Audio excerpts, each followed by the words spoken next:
Assalamualaikum warahmatullahi wabarakatuh. Berjumpa lagi dengan saya Tisnani Eka Sukmapeni dalam materi pengaruh kemajuan iptek terhadap Negara Kesatuan Republik Indonesia bagian kedua. Baiklah, kita akan mulai dari pengaruh positif kemajuan iptek bagi kehidupan bermasyarakat, berbangsa, dan bernegara. Yang pertama adalah dari aspek politik, yaitu kemajuan iptek menjadikan nilai keterbukaan, kebebasan, dan demokrasi berpengaruh kuat terhadap pikiran maupun kemauan bangsa Indonesia. Lalu, dengan adanya keterbukaan itu dimungkinkan akan dapat mencegah praktik korupsi, kolusi, dan nepotisme, sehingga dapat dicapai pemerintahan yang bersih dan berwibawa. Dengan adanya pemerintahan yang demokratis, sangat dimungkinkan akan meningkatkan kualitas dan kuantitas partisipasi politik rakyat dalam menentukan kebijakan publik oleh pemerintah. Kemudian dengan adanya kebebasan yang bertanggung jawab tentu saja, maka setiap orang dapat meningkatkan kualitas dirinya dengan kreatif dalam kehidupannya.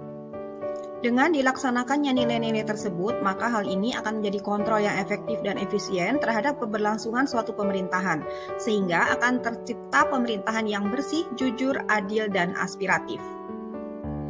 Yang kedua adalah pengaruh positif iptek dilihat dari aspek ekonomi, yaitu makin meningkatkan investasi asing atau penanaman modal asing. Lalu, makin terbukanya pasar internasional bagi produksi dalam negeri, menggiring para pengusaha untuk meningkatkan efisiensi dan menghilangkan biaya tinggi. Selanjutnya, dapat meningkatkan kesempatan kerja dan devisa negara, meningkatkan kemakmuran masyarakat, serta menyediakan dana tambahan untuk pembangunan ekonomi. Pengaruh positif yang ketiga adalah dapat dilihat dari aspek sosial budaya, bahwa kemajuan teknologi dan informasi ditandai dengan munculnya internet dan makin canggihnya alat komunikasi, sehingga memungkinkan orang untuk belajar atau mendapatkan informasi dengan sangat cepat.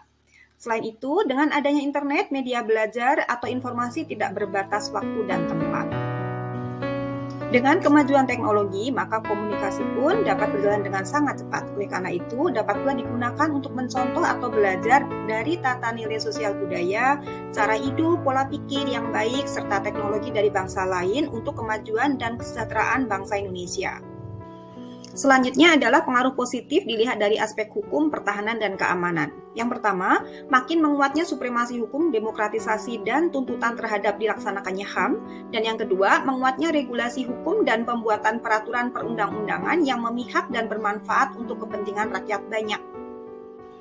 Yang ketiga adalah makin menguatnya tuntutan terhadap tugas-tugas penegak hukum, yaitu polisi, jaksa, hakim, yang lebih profesional, transparan, dan dapat dipertanggungjawabkan.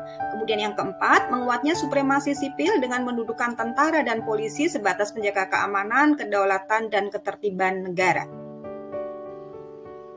Nah, sekarang kita sampai pada pengaruh negatif dari kemajuan iptek bagi kehidupan bermasyarakat, berbangsa, dan bernegara.